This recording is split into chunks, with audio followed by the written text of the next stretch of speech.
Goeiedag en baie welkom hier by ons oordenking tyd saam. Ons kyk na hoe kan jy ontdek wat is God se wil vir jou lewe.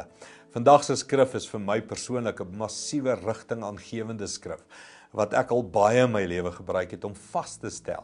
Wat is God se wil vir my lewe? Dit kom uit Romeine 12 vers 2. Hy sê: Moenie julle leefstyl aanpas by die gedragspatrone van hierdie wêreld nie, maar laat God julle omvorm deur hy julle denkpatrone te vernuwe.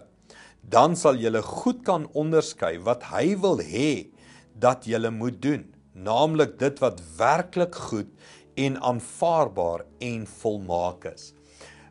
Paulus skryf hier aan die Romeine, as jy wil ontdek wat is God se wil, moenie kyk wat doen ander mense nie. Moenie kyk wat doen die kultuur en die dag en die tyd nie, want daar's 'n gees in die wêreld wat gedryf word.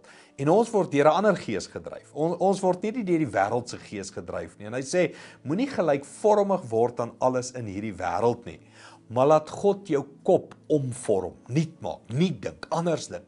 Soos almal in die wêreld links gaan, moet die kerk dalk juis regs gaan. Jy sien, die kerk moet dalk juis nie altyd gewild wees in hierdie wêreld nie, want ons dink anders, ons leef anders.